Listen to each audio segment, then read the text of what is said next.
बिल्कुल सेम वही है, इसमें कोई नया रूल ऐड नहीं है। बस अब इसमें हमारे पास मिक्स सम्स होंगे, कुछ विद रिप्लेसमेंट के केसेस होंगे, कुछ विदाउट रिप्लेसमेंट के केसेस होंगे। ठीक है, विद रिप्लेसमेंट के केसेस मींस कि हमने जितने पहले थे हमने बाद में भी उतने ही कर लिया। अगर हमारे पास टोटल 10 नंबर ऑफ बॉल्स थी, एक निकालने के बाद हमने उसको रिप्लेस कर दी, तो मतलब दूसरे ड्रॉ के लिए भी हमारे पास 10 बॉल्स ही हैं, 9 नहीं है। ये विद रिप्लेसमेंट के केसेस हो गए। विदाउट रिप्लेसमेंट के पहले 10 थी और अब कितनी बच जाएंगी, 9। ठीक है, तो बस हमें सिर्फ उन्हीं का ही यूज करके इसको करना है, इस एक्सरसाइज को। कोई भी नई चीज इसमें ऐड नहीं है। तो देखो इसकी एक्सरसाइज के हम सम करते हैं। देखो इसमें हमारे पास फर्स्ट सम क्या है, a man and his wife appear for an interview for 2 post. कि एक मैन है और उसकी एक वाइफ है जो कि एक इंटरव्यू दे रहे हैं कोई 2 पोस्ट के लिए। The probability of husband selection is 1/7। अगर मैंने हस्बैंड की सिलेक्शन को ई नाम दिया है, दैट प्रोबेबिलिटी ऑफ ई क्या है, इसका मतलब 1/7। And the probability of wife selection is 1/5। अगर वाइफ की सिलेक्शन को मैंने कोई एफ नाम दिया है तो प्रोबेबिलिटी ऑफ एफ क्या है मेरे पास, 1/5। फिर हमें क्या बोलना है, what is the probability that. अब मुझे प्रोबेबिलिटी निकालनी है। फर्स्ट केस क्या है, both of them will be selected, कि दोनों ही सिलेक्ट हो जाएं। अगर मुझे ये प्रोबेबिलिटी बतानी है कि दोनों ही सिलेक्ट हो जाएं, मतलब वो क्या हो जाएगी मेरे पास, probability of E into probability of F, क्योंकि दोनों ही सिलेक्ट हो रहे हैं। दोनों के सिलेक्ट होने की प्रोबेबिलिटी क्या हो गई, 1/35। ठीक है, फिर सेकंड केस क्या बोला, only one of them is selected. क्यों दोनों में से सिर्फ कोई एक ही सिलेक्ट हो। अगर उन दोनों में से कोई एक ही सिलेक्ट हो तो मान लो हस्बैंड सिलेक्ट हो गया लेकिन वाइफ सिलेक्ट नहीं हुई। ठीक है, या फिर हस्बैंड सिलेक्ट नहीं हुआ और वाइफ सिलेक्ट हो गई।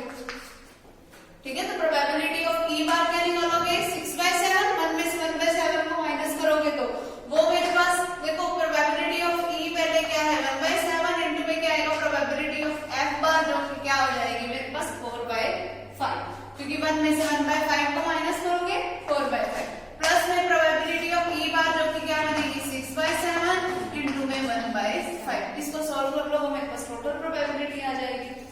फिर हमारे पास क्या है, none of them will be selected, कि दोनों में से कोई सिलेक्ट ना हो, यानी कि probability of E bar into में प्रोबेबिलिटी ऑफ एफ बार। आगे समझ। सेकंड सम देखो, द प्रोबेबिलिटी ऑफ स्टूडेंट ए पास, ये बिल्कुल सेम वही सम है, पिछले वाला हो जाएगा, पिछले वाला है। फिर देखो third some, Rahul speaks truth 5 out of 6, कि जो राहुल है वो 6 में से 5 बार सच बोल रहा है। तो राहुल के सच बोलने की जो प्रोबेबिलिटी है वो मेरे पास क्या है, 5/6, क्योंकि वो 6 में से 5 बार सच बोल रहा है। ये मैंने उसके सच बोलने की प्रोबेबिलिटी बताई है, किसकी, राहुल की बताई है, तो मैंने उसको हाथ से लिख दिया। फिर हमें क्या बोला है, Neha speaks truth 9 times out of 10। तो नेहा के सच बोलने की प्रोबेबिलिटी क्या हो गई, 9/10। ठीक है, फिर हमें क्या बोला, what is the probability that they contradict each other in स्टेटिंग this fact, कि वो हमेशा एक दूसरे के कॉन्ट्राडिक्ट करें, यानी कि हमेशा एक दूसरे के क्या जाए, अपोजिट। अगर मुझे उनके अपोजिट जाने की टोटल प्रोबेबिलिटी बतानी है तो इसका मतलब जब राहुल सच बोलेगा तब नेहा क्या बोलेगी, झूठ। क्यों, क्योंकि दोनों हमेशा एक दूसरे को कॉन्ट्राडिक्ट करेंगे, हमेशा एक दूसरे के अपोजिट जाएंगे।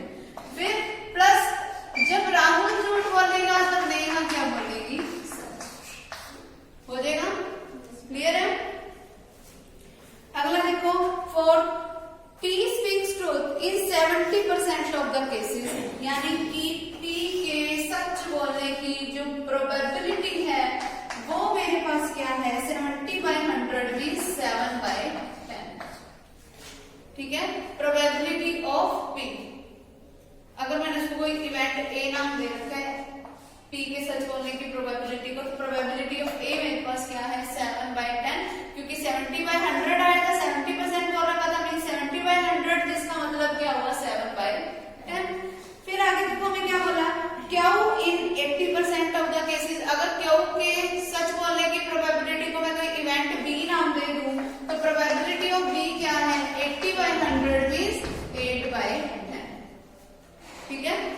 आगे क्या बोला हमें, in what percent of cases are they likely to agree in stating the same fact. Same fact के लिए अगर मुझे बताना है, मतलब या तो दोनों को सेम चल रहा है, या तो दोनों सच बोले या दोनों क्या बोले, झूठ। सेम फैक्ट पे जाना है, ठीक है। तो इसकी टोटल प्रोबेबिलिटी क्या हो जाएगी, एक तो ये कि दोनों क्या बोले, सच, पहला केस हो। दूसरा केस क्या होगा कि दोनों क्या बोल रहे हैं, अभी समझ, सेम चल रहा है उन्होंने, जैसा भी चलेंगे, सेम फैक्ट बोला है तो हमने उनके लिए सेम ले लिया, या तो दोनों सच या फिर दोनों झूठ, ठीक है। ये हमारे पास क्या हो जाएगी, टोटल प्रोबेबिलिटी हो जाएगा ये। अगला देखो फिर sum, the probability of hitting a target by 3 marksman are given. कोई 3 मार्क्समैन है, मीन्स अगर कोई पहला है ए, तो प्रोबेबिलिटी ऑफ ए मेरे पास है 1/2, प्रोबेबिलिटी ऑफ बी मेरे पास है 1/3, प्रोबेबिलिटी ऑफ सी मेरे पास क्या है 1/4, ठीक है। फिर find the probability that one and only one of them will hit the target when they fire simultaneously. जब वो तीनों एक साथ फायर करते हैं तो मुझे प्रोबेबिलिटी बतानी है उन तीनों में से वन एंड ओनली वन, कि सिर्फ एक का ही टारगेट सही लगे। ए, बी और सी में से किसी का भी सही टारगेट लग सकता है, ठीक है। तो पहला मैंने केस बनाया जिसमें ए का टारगेट सही लगा। अगर ए का टारगेट सही लगा तो प्रोबेबिलिटी ऑफ ए, बी और सी का सही नहीं लगेगा क्योंकि एक टाइम पे तो सिर्फ एक का ही सही लग सकता है, वन एंड ओनली वन बोला है, तो यानी कि एक टाइम पे तो सिर्फ एक का ही लग सकता है। अगर ए का सही लग गया इसका मतलब बी और सी का सही नहीं लगा, तो उनके लिए नोट के केसेस आ जाएंगे। अगर बी का सही लग गया तो इट मींस कि ए और सी का सही नहीं लगेगा। फिर प्लस में क्या आएगा, probability of A bar B bar into में प्रोबेबिलिटी ऑफ सी। फिर जब हमारे पास क्या होगा कि सी का सही टारगेट लग जाए, ठीक है, इसको सोल्व करना है, वो हमारे पास क्या हो जाएगी, एक टाइम पे सिर्फ एक का ही सही टारगेट लगने की प्रोबेबिलिटी। क्लियर है। अगला देखो क्या आएगा हमारे पास, next sum, the probability of 2 students coming to school in time are respectively. A के टाइम पे आने की प्रोबेबिलिटी क्या है, प्रोबेबिलिटी ऑफ ए है 3/7, प्रोबेबिलिटी ऑफ बी क्या है 5/7, ठीक है। फिर हमें क्या बोला, assuming that the events A coming in time and B coming in time are independent, दोनों एक दूसरे पे डिपेंडेंट नहीं कर रहे। Find the probability that only one of them coming to school in time. मुझे ये बताना है कि उन दोनों में से कोई एक ही स्कूल जो है वो टाइम पर आए। अगर इन दोनों में से कोई एक ने ही टाइम पर आना है तो ऐसा भी पॉसिबल हो सकता है कि ए टाइम पे आ जाए, ऐसा भी पॉसिबल है कि बी टाइम पे आ जाए, लेकिन आना किसी एक नहीं है। अगर ए टाइम पर आ गया तो इसका मतलब बी टाइम पर नहीं आएगा, अगर बी टाइम पे आ गया इसका मतलब ए टाइम पे नहीं आएगा। आगे समझ क्लियर है, बस अब मुझे यही बताना था। नेक्स्ट देखो 7th sum, the probability of solving specific problem independently by A and B are given. A के प्रॉब्लम को सॉल्व करने की प्रोबेबिलिटी है 1/2, बी के प्रॉब्लम को सॉल्व करने की प्रोबेबिलिटी क्या है 1/3, ठीक है। फिर if both try to solve the problem independently, अगर दोनों ही प्रॉब्लम को सॉल्व करने का ट्राई करते हैं, find the probability that the problem is solve. अब मुझे ये प्रोबेबिलिटी बतानी है कि जो प्रॉब्लम है वो सॉल्व हो जाए। अगर देखो प्रॉब्लम सॉल्व हो जाए, प्रॉब्लम सॉल्व किन किन केसेस में हो सकती है, एक केस तो ये कि ए ने प्रॉब्लम सॉल्व कर दी लेकिन बी ने नहीं की, प्रॉब्लम तो सॉल्व हो गई ना। एक केस क्या हो सकता है कि ए ने प्रॉब्लम सॉल्व नहीं की लेकिन बी ने कर दी। एक केस क्या हो सकता है कि दोनों ने ही प्रॉब्लम सॉल्व कर दी। तो फर्स्ट वाले में हमारे पास बनेगा क्या कि जब ए ने प्रॉब्लम सॉल्व कर दी और बी ने नहीं की, प्लस में क्या आएगा, ए ने प्रॉब्लम सॉल्व नहीं की लेकिन बी ने कर दी, नहीं की तो इसके लिए मैंने बार लगा दिया। फिर एक और केस क्या बनेगा कि क्या पता दोनों ने प्रॉब्लम सॉल्व कर दी। हमें तो प्रॉब्लम सॉल्व होने से मतलब है, चाहे वो कोई एक जना करे चाहे दोनों ही कर दे, ठीक है, तीनों ही केसेस में हमारे पास प्रॉब्लम तो सॉल्व हो गई ना। ठीक है, तो ये हमारे पास क्या हो जाएगी इसकी टोटल प्रोबेबिलिटी। क्लियर। फिर उसके बाद देखो सेकंड क्या बोला, exactly one of them solve the problem, कि सिर्फ एक जना ही प्रॉब्लम को सॉल्व करे, ओनली वन पर्सन ही प्रॉब्लम को सॉल्व करे, तो उसमें सिर्फ क्या हो जाएगा कि ए कर दे लेकिन बी ना करे, या फिर ए ना करे और बी कर दे। आगे समझ क्लियर है। अगला देखो फिर, in tossing a coin thrice, find the chance of throwing head and tail alternatively in 3 successive tries। कि जब हमने कॉइन को 3 टाइम टॉस किया, 3 टाइम टॉस किया, तो अब हमें प्रोबेबिलिटी बतानी है of throwing head and tail alternatively in 3 successive trials. कि हमें 3 अलग अलग ट्रायल्स में हेड और टेल के अल्टरनेटिवली आने चाहिए। देखो हेड और टेल अल्टरनेट आने चाहिए। ऐसे कौन कौन से केसेस हैं, एक तो वो जिसमें पहले पे हेड आ गया, दूसरे पे टेल आ गया, तीसरे पे हेड आ गया। 3 कॉइंस को हमने टॉस करना है तो एक ही बनेगा। अल्टरनेट में चलना चाहिए कि अगर एक हेड है तो अगला टेल होएगा, अगर पहला टेल है तो दूसरा क्या होएगा हेड, और फिर से क्या आएगा टेल। इन दो के अलावा और केस बनेंगे, इन दो के अलावा और केस, ऐसा और कोई केस नहीं है जिसमें वो अल्टरनेटिवली चले। ठीक है, तो ये दो ही केस है। तो मतलब अल्टरनेट आने के अगर मैं इवेंट को कोई ई नाम दे देती हूँ, अगर अल्टरनेट आने के इवेंट को मैं कोई ई नाम दे दूं, तो मेरे पास ऐसे कितने इवेंट्स हैं, 2 डिवाइडेड बाय में क्या आएगा 8, तो वो मेरे पास क्या आ गया 1/4, 1/4 आ गया। अब मुझे इस ट्रायल को करना कितनी बार है, 3 बार, 3 बार करने को बोला उसने। ठीक है, अब क्या बोला है, in 3 success find the chance of throwing head and tail alternatively in 3 successive trials. 3 अलग अलग ट्रायल में, यानी कि पहले ट्रायल में इनके आने की प्रोबेबिलिटी 1/4 है, दूसरे ट्रायल में भी इनके आने की प्रोबेबिलिटी 1/4 है, तीसरे ट्रायल में भी इनके आने की प्रोबेबिलिटी 1/4। तो ये इसका रिजल्ट हो जाएगा। ठीक है, अल्टरनेटिव के 3 अलग अलग केसेस के लिए, फर्स्ट ट्रायल के लिए, सेकंड ट्रायल के लिए और ये थर्ड ट्रायल के लिए। क्लियर। अगला देखो 9th sum, a coin is tossed 3 time and all possible outcomes are considered equally likely, consider the tossing a coin twice as first experiment. कि जब हमने कॉइन को 2 टाइम टॉस किया, अगर मैं उसको फर्स्ट एक्सपेरिमेंट नाम दे दूं, यानी कि फर्स्ट एक्सपेरिमेंट में मैं 2 कॉइन्स को इकट्ठा टॉस कर रही हूँ, फिर and once as second experiment, और एक बार टॉस करने को अगर मैं कोई एक्सपेरिमेंट सेकेंड नाम दे रही हूँ। ठीक है, 3 बार हमने टोटल में टॉस करना है। ठीक है, अब पहले 2 बार वाले को मैंने एक एक्सपेरिमेंट नाम दे दिया, यानी कि मैं उसको कोई इवेंट ए नाम दे दूंगी, जिसमें हमने सिर्फ 1 टाइम टॉस किया, उसको मैं क्या इवेंट नाम दूंगी, इवेंट बी। ठीक है, फिर हमें क्या बोला है, find the probability of getting 2 heads and 1 tail. अब मुझे प्रोबेबिलिटी बतानी है किसकी, 2 हेड्स की और 1 टेल की।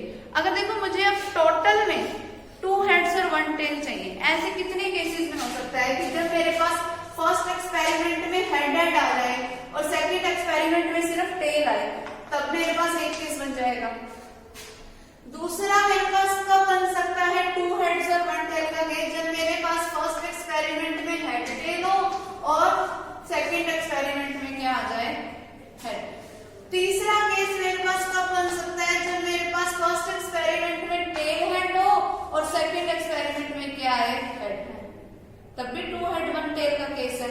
तीसरा मेरे पास क्या बने, चौथा मेरे पास और कुछ बन सकता है क्या, इसके अलावा और कुछ बन सकता है हमारे पास, नहीं बन सकता, तो यही हमारे पास बन जाएंगे 3 केसेस।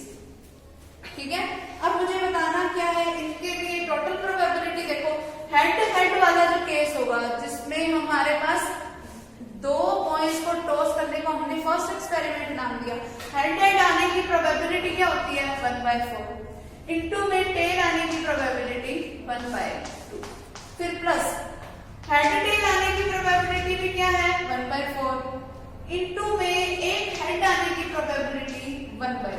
फिर प्लस में टेल हेड आने की प्रोबेबिलिटी 1/4 इनटू में हेड आने की प्रोबेबिलिटी 1/2। अब इसको सोल्व कर लो, हमारा रिजल्ट आ जाएगा। ठीक है, क्योंकि जब हम दो पॉइंट्स को टॉस करते हैं तब हमारे पास केस तो सिर्फ यही बनते हैं ना, H H H T T H T T. तो हर एक केस की प्रोबेबिलिटी कितनी है? 1/4 1/4 1/4 1/4, यही है ना। ठीक है, तो इसीलिए यहाँ पर सिंपली क्या है 1/4। ठीक है, फिर उसके बाद देखो 3 हेड्स। अब अगला केस उसने बोला है 3 हेड्स का केस।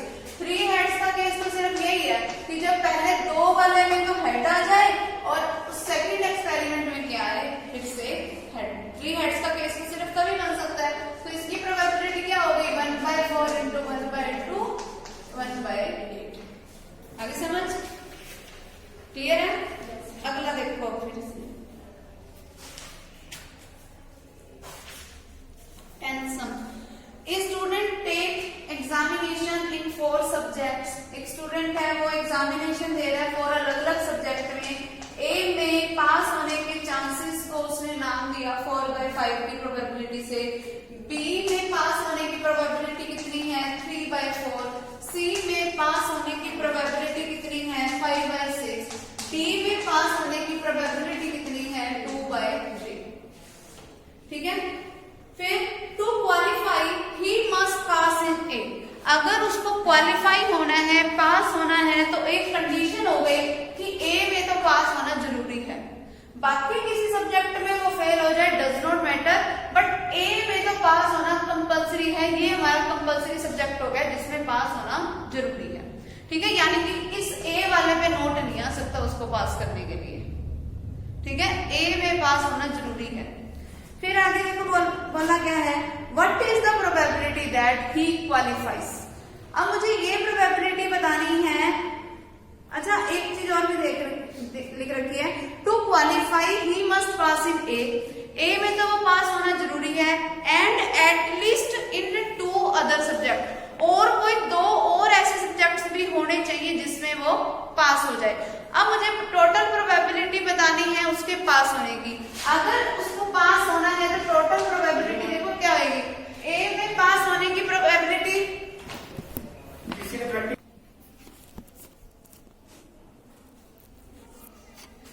देखो। अब हमारे पास है क्या कि ए में पास होना कंपलसरी है और उसके अलावा एटलीस्ट 2 सब्जेक्ट्स में पास होना कंपलसरी है, बाकी चाहे जैसे मर्जी हो जाए।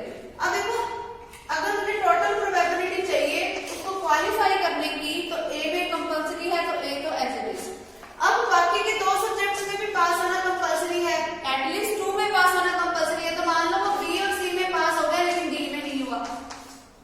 फिर अब ये मान लो प्रोबेबिलिटी ऑफ ए, फिर वो बी में पास हो गया लेकिन सी में तो नहीं हुआ और डी में हो गया। एक केस ये हो गया, एटलीस्ट 2 चल रही है ना, तो मैंने पहले 2 लिए, फिर अगली बार वाले में क्या ले लूंगी 3।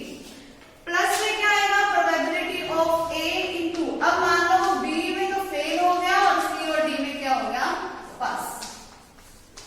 ठीक है, फिर प्लस में एक और केस क्या बनेगा कि अगर वो चारों में ही पास हो गया तब भी तो वो पास ही है।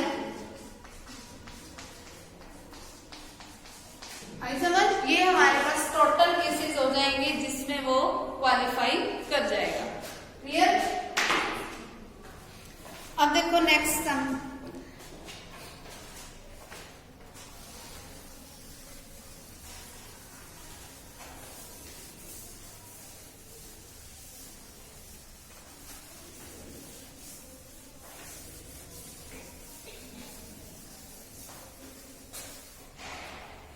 देखो नेक्स्ट सम क्या है, ए bag contains 4 white and 2 black balls.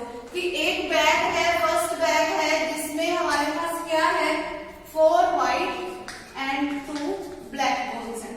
फिर सेकंड बैग है हमारे पास जिसमें क्या है 3 व्हाइट एंड 5 ब्लैक बॉल्स। तो इसमें टोटल नंबर ऑफ बॉल्स कितनी है 6, इसमें टोटल नंबर ऑफ बॉल्स कितनी है 8।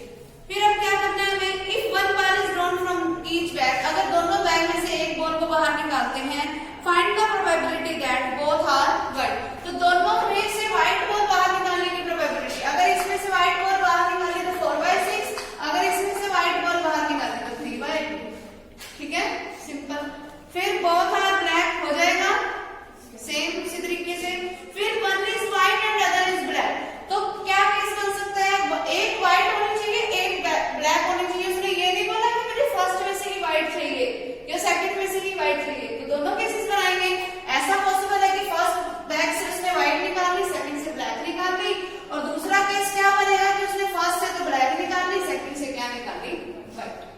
ठीक है, क्लियर हो जाएगा ये।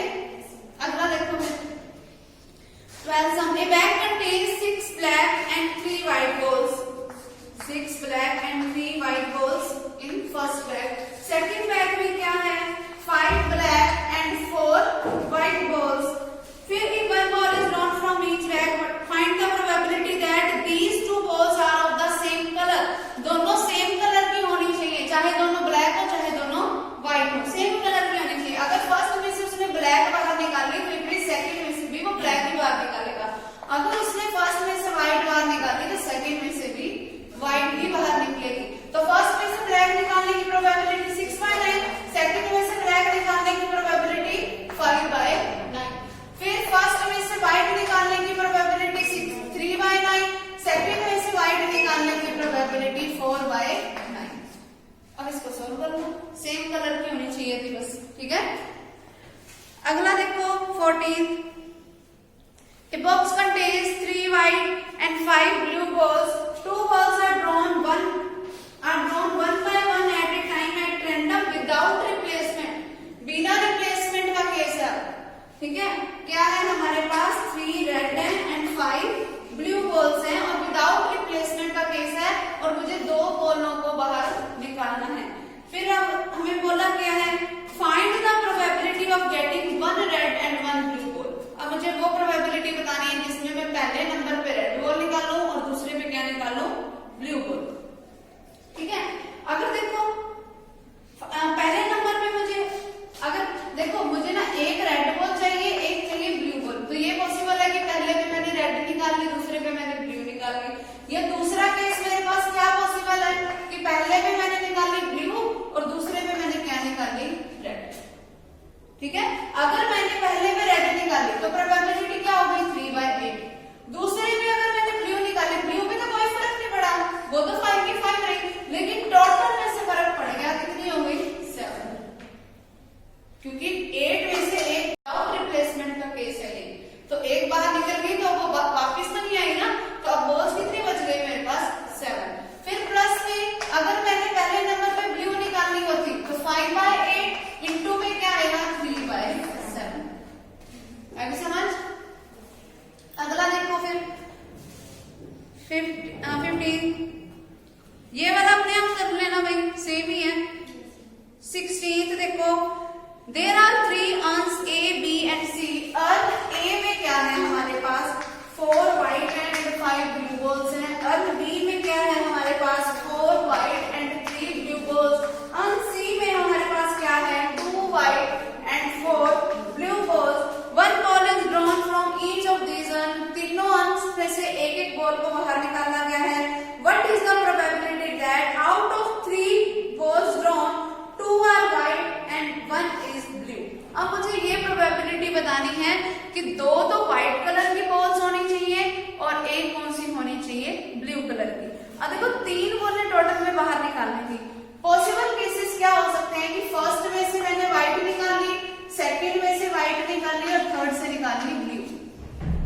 या ये केसेस हो सकते हैं कि फर्स्ट में से व्हाइट निकाली, सेकंड से निकाली ब्लू और थर्ड से निकाली फिर से व्हाइट, ठीक है। ये मैं 1 2 3 लिख रही हूँ, मैं अर्न्स को नाम दे रखा है मैंने, first earn, second earn, third earn, ठीक है। फिर ऐसा पॉसिबल है कि मैंने फर्स्ट से तो निकाल ली ब्लू और सेकंड और थर्ड से क्या निकाल ली, व्हाइट। यही केसेस बनेंगे ना टोटल 2 व्हाइट और 1 ब्लू के। तो अगर देखो फर्स्ट वाले से व्हाइट निकालनी, व्हाइट निकालने की प्रोबेबिलिटी 4/9, सेकंड से व्हाइट निकाली तो 4/7, थर्ड से ब्लू निकाली तो 4/6, ठीक है। फिर प्लस फर्स्ट से व्हाइट निकाली तो 4/9, सेकंड से ब्लू निकाली तो 3/7, थर्ड से व्हाइट निकाली तो 2/6, ठीक है। फिर प्लस में फर्स्ट से मैंने क्या निकाली ब्लू यानी कि 5/9, सेकंड से निकाली मैंने व्हाइट यानी कि 4/7, थर्ड से निकाली मैंने व्हाइट यानी कि 2/7। अब इसको सिंपली सॉल्व कर लो, आगे समझ।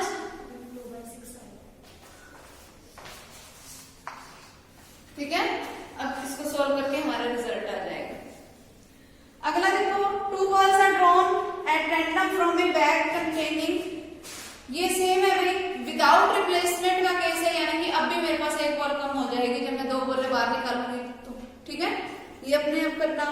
और मुझे ना डिफरेंट कलर की बॉल्स चाहिए इसमें, तो ना डिफरेंट कलर की अगर मुझे बॉल चाहिए ना तो इसके केसेस बहुत सारे बन जाएंगे। क्यों? क्योंकि ना इसने मेरे को बॉल्स दे रखी है, वो 3 व्हाइट है, 3 रेड है, 4 ग्रीन है और फिर 4 क्या है, ब्लैक है। मुझे डिफरेंट कलर की बॉल्स बाहर निकालनी है और विदाउट रिप्लेसमेंट का केस है। टोटल नंबर ऑफ बॉल्स कितनी हो जाएगी? 3 and 3 6, 6 plus 4 10, 10 plus 4 14। Total balls कितनी है मेरे पास? 14। और मुझे डिफरेंट बॉल्स चाहिए, तो मैं सीधा ऐसे ना कर दूं कि मैं 1 में से सेम वाले को माइनस कर दूं, कि अगर मैंने दोनों बॉलें जो बाहर निकाली अगर दोनों व्हाइट होती तो सेम कलर की हो गई, तो 1 में से मैं माइनस कर देती हूँ दोनों व्हाइट बॉल बाहर निकालने की प्रोबेबिलिटी, यानी कि 3/14 इंटू में 2/4 30। ठीक है, और फिर माइनस करना है मुझे रेड वाली सेम निकालने की प्रोबेबिलिटी, यानी कि 3/14 इंटू 2/30। फिर माइनस करना है मुझे ग्रीन वाले सेम निकालने की, यानी कि 4/14 इंटू में 3/30। फिर माइनस करना है मुझे किसको? ब्लू वाले की, या जो ब्लैक जो भी रखा है, 4/14 इंटू 3/30। ठीक है, तो सेम कलर वाले को अगर मैं माइनस कर दूंगी तो वो डिफरेंट कलर वाले बच जाएंगे। आगे समझ? अगला देखो, in a hockey match both teams A and B scored same number of balls up to the end of the game। कि ना एक हॉकी मैच में A और B जो टीम है ना, उन्होंने सेम नंबर ऑफ बॉल्स किए थे मैच के एंड में। ठीक है, यानी कि एक तरीके से मैच टाई हो गया था। So to decide the winner, फिर विनर को डिसाइड करने के लिए the referee asked both the captains to throw a die alternatively. तो रेफरी ने कहा कैप्टन्स को कि एक डाई को थ्रो करके बताओ। फिर अल्टरनेटिवली कहा, यानी कि दोनों को एक एक चांस दिया था उसमें। And decided that the team whose captain gets a 6 first will be declared the winner. तो जिस भी कैप्टन का पहले 6 आ जाएगा ना, वही विनर बन जाएगा। ठीक है, और 6 आने की प्रोबेबिलिटी क्या होगी, या फिर विनिंग की प्रोबेबिलिटी क्या होगी? 1/6। 6 आने की प्रोबेबिलिटी 1/6 होगी ना, तो जिसका भी पहले 6 आएगा वही विनर होएगा। फिर if the captain of team A was asked to start, अगर ए को स्टार्ट करने के लिए कहा गया, find their respective probabilities of winning the match. अब मुझे ये बतानी है दोनों की प्रोबेबिलिटी, ए के जीतने की क्या प्रोबेबिलिटी होगी और बी के जीतने की क्या प्रोबेबिलिटी होगी। अगर देखो 6 वाले में विनर है, तो यानी कि लूज किस पे हो रहा है? 5/6 पे। ठीक है, यानी कि मैच लूज किस पे हुआ? 5/6 पे। 1 में से माइनस कर दिया मैंने विनिंग की प्रोबेबिलिटी को। अब देखो, अगर ए मैच को स्टार्ट करता है, अब मान लो, अब मैं ना सबसे पहले प्रोबेबिलिटी निकालनी हूं ए विल विन, कि ए के जीतने की क्या प्रोबेबिलिटी है। देखो स्टार्ट किसने किया? ए ने स्टार्ट किया। अब ऐसा पॉसिबल है कि ए ने स्टार्ट किया और उसका 6 आ जाए और वो जीत गया। ठीक है, एक केस तो ये बन सकता है। मुझे ए को ही जिताना है इसमें, जिसमें मैं ए को जिताने की प्रोबेबिलिटी की बात कर रही हूँ। ए को जिताना है तो पहले मैंने ए को जिता दिया फर्स्ट वाले में। फिर क्या ये भी हो सकता है, जरूरी थोड़ी है कि उसका उसी टाइम में 6 आ गया हो। अगर ऐसा हुआ हो कि ए तो उस टाइम में हार गया, या फिर मैं इसको लिखती से दूं W बार से, ताकि कंफ्यूज ना हो। अगर ए उस टाइम में हार गया, इट मीन्स कि अब डाई किसके पास गया? बी के पास गया, क्योंकि अल्टरनेटिवली चलना है ना, अल्टरनेटिवली वर्ड उसने यूज किया। अब पहला चांस दिया गया था ए को, क्योंकि इसने हमें क्वेश्चन में बोला कि ए से ही स्टार्टिंग हुई। ठीक है, अब ऐसा पॉसिबल है कि उसका 6 नहीं आया, तो इसका मतलब अब डाई किसके पास गया? बी के पास। अब बी मान लो हार गया, बी को भी हराना है हमने। क्यों? क्योंकि अभी मैं प्रोबेबिलिटी सिर्फ किसके निकाल रही हूँ? ए के जीतने की। ठीक है, तो बी हार गया। अब ऐसा पॉसिबल है कि फिर अगले वाले में ए जीत गया। फिर ऐसा भी पॉसिबल है कि ए तो फिर भी ना जीता उस थर्ड वाले में, कि जब इस वाले उसमें जब उसकी दोबारा फिर से बारी आई तो अगर 6 आ गया तो वो जीत गया। अगर ना आया तो इसका मतलब अब डाई फिर से किसके पास जाएगा? बी के पास। तो बी को फिर से मुझे हराना पड़ेगा, क्योंकि मैं तो ए के जीतने की निकाल रही हूँ। तो इंटू में फिर से डाई किसके पास जाएगा? ए के पास जाएगा। अब उसका विनिंग का आ गया तो वो जीत गया, अदरवाइज वो फिर से लूज कर गया।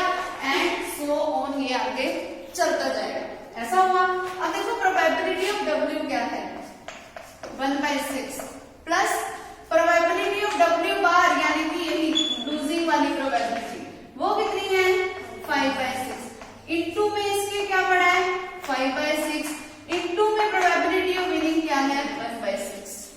ठीक है, फिर क्या आएगा इसका अगले वाला केस देखो, यहाँ पे लूजिंग वाले कितने बार है 4 बार है, तो मैं क्या लिख सकती हूँ 5/6 raise to the power 4 into में क्या पड़ा है 1/6 एंड सो ऑन, ये आगे चलती रही। अब 1/6 देखो कॉमन आ रहा है इसमें से, अंदर क्या बच गया 1 प्लस 5/6 का square plus 5/6 raise to the power 4 and so on, ऐसे चल रहा है। अब मैं ए के जीतने की प्रोबेबिलिटी की बात कर रही हूँ, तो यानी कि probability of A will win वो मेरे पास क्या होगी 1/6 इनटू में, अगर देखो इनको देखो तो ये अपने आप में क्या बना रही है जीपी सीरीज बना रही है, जिसमें कॉमन फर्स्ट टर्म की वैल्यू है 1 एंड कॉमन रेशियो हमेशा किसका चल रहा है second term by first term करके देखो क्या है 5/6 का होल स्क्वायर का कॉमन रेशियो चल रहा है। और अगर इनफाइनाइट टाइप की जीपी है तो उसका फॉर्मूला क्या होता है a divided by 1 minus r। अब a की वैल्यू क्या है यहाँ पे 1 डिवाइडेड बाय क्या आएगा 1 माइनस r, r क्या है 5/6 का स्क्वायर, जिसका मतलब क्या होगा 25/36। तो ये क्या बन गया 1/6 इनटू 1 डिवाइडेड बाय एलसीएम लोगे क्या बन जाएगा मेरे पास 11/36, क्या बना ये 1/6 इनटू में 36/11। ठीक है, ये कैंसिल आउट हो गया 6 पे, तो a के जीतने की प्रोबेबिलिटी कितनी आ गई 6/11। तो b के जीतने की प्रोबेबिलिटी क्या आएगी 1 में से a के जीतने की प्रोबेबिलिटी को माइनस कर दो, वो क्या होगी 5/11। आगे समझ क्लियर है, इस तरीके से करेंगे। ठीक है, इसकी सम ट्राई करना जिसमें ये अगले वाले में भी इंडेफिनेटली दे रखे, मतलब इस तरीके से वो केसेस आगे चलते जाएंगे, इनफाइनाइट जीपी बन जाएगी। ठीक है, अभी ये एक्सरसाइज कंप्लीट करना।